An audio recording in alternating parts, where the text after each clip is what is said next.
It's such an enormous catastrophic economic failure, Australia.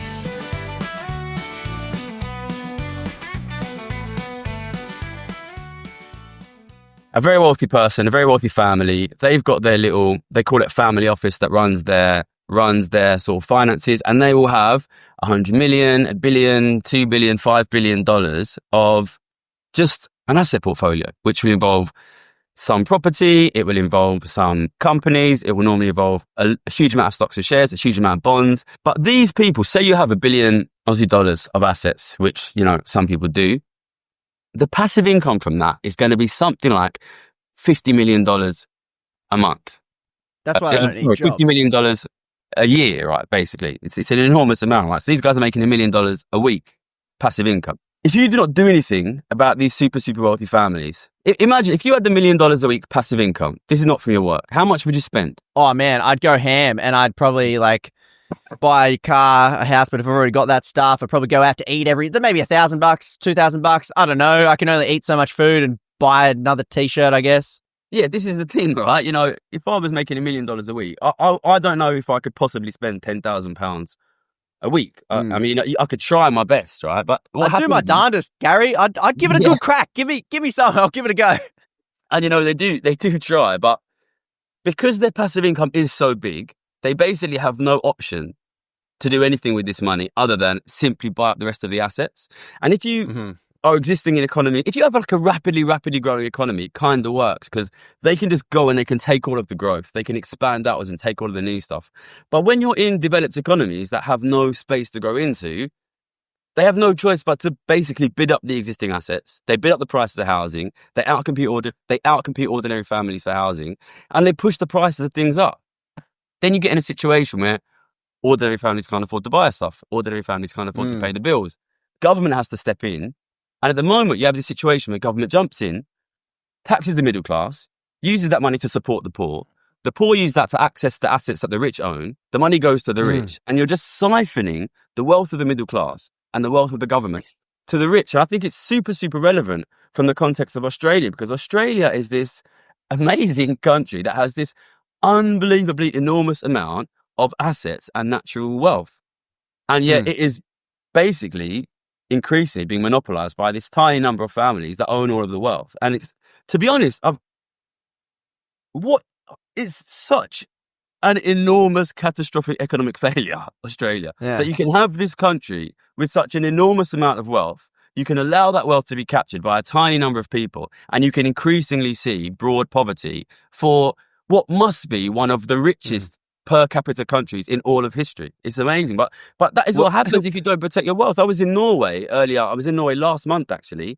And what you see there is obvious. I'm not saying Norway is a perfect country, but it's obviously a better way to do it, right? They said, this is our wealth, our country's wealth. We're going to protect it. We're going to put it in a sovereign wealth fund. The wealth is going to be owned by the government. And we're going to use that wealth to make sure that we can continually provide living standards for ordinary people in the long term.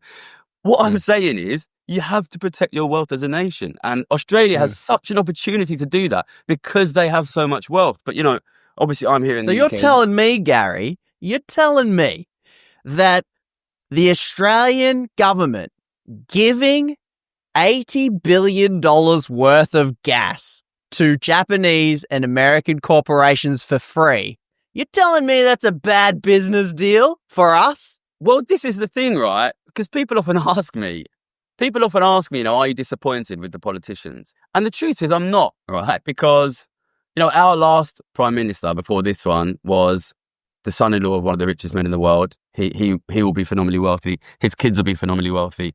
David Cameron went and made £10 million immediately the year after leaving office. Tony Blair is worth something like $500 million. These guys are doing a great job. They're doing a great job by their own standards. You know, this is why I have a YouTube channel, because you can't blame the politicians, right? The politicians are doing fantastically. They're making a fortune, right? Okay, you can't. Okay, play a game with me, Puntermon Gary.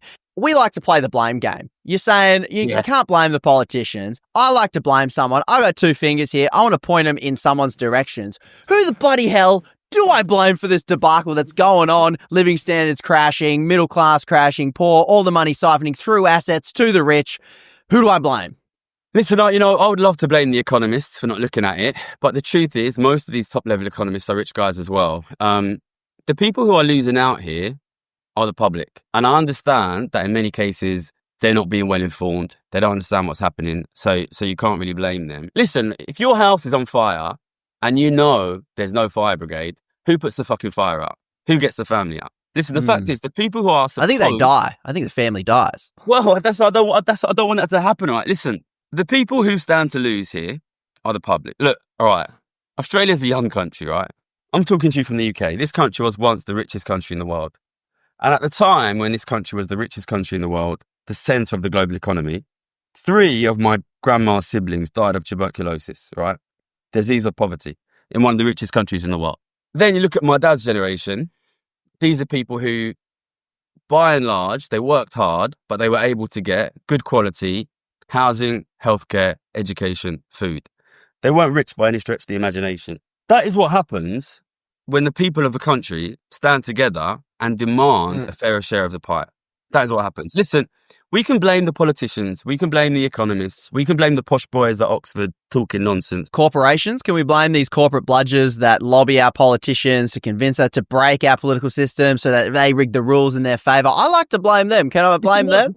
What do we get by blaming them, comrade? A good sense of satisfaction of saying it's your fault, and then, I don't know, makes me feel better for 2 minutes. I don't do what I do for a sense of satisfaction, right? Listen, I grew up poor. Like, there were poorer people, but we were poor. And it was hard, and there was often not enough food, and it was often cold, and it was difficult, right? I do what I do because I want ordinary people to be able to live a dignified quality of life, to be able to have housing, to be able to have families, to be able to have financial security. And I don't think we get that by finding the bad guys and pointing the finger at them. I think we get that by fighting back and changing what is happening. So if you, at the end of the day, the people who are losing here are the ordinary working people. So it's on them. It's on them. And, of course, there is a sort of middle class above that of sort of wealthier people who often apologise for the system because they're slightly comfortable. And I think there is a little bit of stupidity from those people, a little bit of naivety about what comes next. And I think even what is happening now, even from the perspective of the super rich, you take your Rupert Murdochs and I understand why they do what they do, because they don't want to pay higher taxes. And they know that the best way to not pay higher taxes is to find an enemy, to find a scapegoat and to wave that scapegoat in your face. People are deliberately pushing this propaganda. Rupert Murdoch. But I think it's phenomenally unwise of the super rich, to be honest, because the situation we have at the moment gives unbelievable levels of luxury to the super rich. They're aggressively fighting people like me because they don't want to pay higher taxes. That is leading to a really, really, really rapid increase in inequality, a really, really rapid decrease in living standards, even in places like Australia, which has been lucky to have very high living standards for a while now. And they're destabilising the very countries which provide them with these really high living standards. And if you take a step back, it's very hard for me not to look at the situation that's happening politically now in my country, in your country, in the world, and not be reminded of what happened in the early 20th century. You're seeing this rapid increase in inequality. You're seeing this rapid decrease in living standards. You're seeing the political sphere react to that by saying the problem is foreigners, the problem is migrants. We're seeing increasing racism, increasing anti-immigrant rhetoric. That is what will keep happening. That will spiral out of control. And look at how that ended up even for the super rich. So look, the way I see it, listen, I've been making these bets for nearly 15 years now, making a lot of money on it. I'm very, very, very confident things will get worse and worse and worse and worse. We're on the Titanic. The iceberg is over there. I'm here saying, turn the fucking boat around. And you can. And how you turn that boat? You have to deal with the tax system. You have to deal with it. I don't see how you stop when you have these wealthy families making $1 million a month. Sorry, $1 million a week. And these are families with 1 billion, by the way. These are families with 1 billion. Bear in mind, the Elon Musk and the Jeff Bezos of this world are having 300, 400, 500 billion. When you have these families with these unbelievably enormous passive incomes, if you do not take action on them, they have no choice but to eat all of the rest of the wealth. And within 20 years, there'll be no middle class. There'll be no welfare state. There'll be no functioning government in the world. There'll be only billionaires. That is what happens. I don't see any sensible, helpful way to stop that from happening other than taxes. And when I say taxes, I'm not talking about raising taxes on ordinary working people, doctors, lawyers. I know you've got guys out there working in the mining industry making good money. The problem here is not people making $100,000, $200,000, even $500,000 a year. The problem here is these families with $1 billion $10 billion in assets that pay nothing. You know, I worked really, really hard. And yeah, in my best year, I made millions of dollars, and I'm very proud that I did that. I paid my 50% tax, and I'm proud to do that to support my country. But why are people like me, who talk like me, who come from where I come from, making good money, paying 50%, when we've got billionaires paying nothing? And you're saying that's the direction society goes, and even the billionaires, they will have to have one of the biggest bunkers they can, because in a collapsed society, that's where they end up, in a bunker. But you also get a lot of pushback for that, right? You use the T word, mate. That's you can't bloody use that. People see red all over corporate media. Rupert Murdoch just woke up in his afternoon nap hearing you say the tax word, and they're going to say stuff to you like, Gary, you just work harder, mate. You did it. You just got to work harder. And if you tax us, we're just going to leave. All the wealth creators are going to leave, and there's going to be no jobs left. What do you say to a billionaire like that? Well, with regard to the work harder stuff, listen, I'm a mathematician, right? Look, okay, you're in Australia. Australia is a very good country economically, living standards. And Australia is a country where, by and large, it's becoming less true. If you work hard, study hard, get a good job, you will get a good quality of life, okay? So maybe it makes sense to some degree to tell a young Australian person, if you want to make something of yourself, just work hard, right? Would you tell that to a young person in India? Would you tell that to a young person in, Brazil? You would, because, you go to the suburbs, you go to the slums outside Sao Paulo, Rio de Janeiro. You're going to tell the kids just work harder.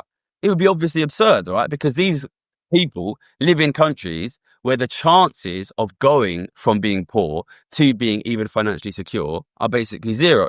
But we are doing that in our own countries, right? We are moving away from being countries where, people like your dad, people like my dad could come from poverty, work hard and get financial security. And we are moving towards those very unequal countries, like you have in a lot of Africa, like you have in a lot of Latin America and Asia, where it's almost impossible.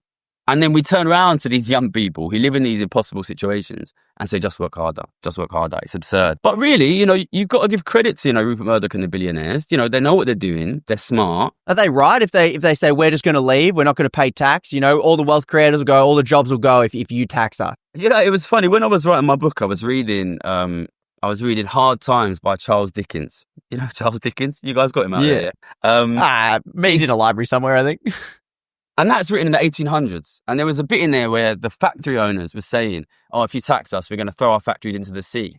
Obviously at the time, the UK was like the manufacturing hub of the whole world. And you realise, these guys have been saying, if you tax us, we're going to throw our factories into the sea for hundreds of years, basically. Listen, I'm not trying to tax working people, right? If we surround and we say we're going to tax podcasters, I know you'd be on the first flight to Dubai. We all know it, right? But if you say you're going to tax billionaires, listen, when Russia invaded Ukraine, here in London, we had an enormous amount of Russian billionaires. The most famous was Roman Abramovich, who owns Chelsea Football Club. Russia invades Ukraine. The UK government says, finally, we're going to freeze the assets of Russian billionaires. Roman Abramovich, first flight to Moscow. What happens to his assets? Chelsea Football Club is still here. Chelsea Football Club is still here, and he's not getting the money from it anymore. These guys are taxable. Listen, I'm not talking about taxing working people. I'm talking about taxing the people who own the wealth in your country. Listen, what is the majority of Australian wealth? It's fucking metal and gas under the fucking ground, mate. What are they going to do with it? What are they? If you want to tax it, you can fucking tax it. It's this idea that you can't tax them. They're not fucking Gandalf. You know what I mean? They're not going to just magical is out of the country. We can tax them. China does not allow people to own billions of dollars of Chinese assets. And when the tax man comes, they say, sorry, I live in Dubai. Now listen, that doesn't mean it's easy. I know it's hard, but to be honest, the reason it's hard is not because they can leave the country. It's because they own the fucking newspapers, the TV channels, and the fucking tax accountants. And they tell us it's hard. Yeah, no, listen, they've been saying it's hard for hundreds and hundreds of years. But look what happened in the 20th century. Look, in the 20th century, we got that redistribution of wealth. And what did it mean?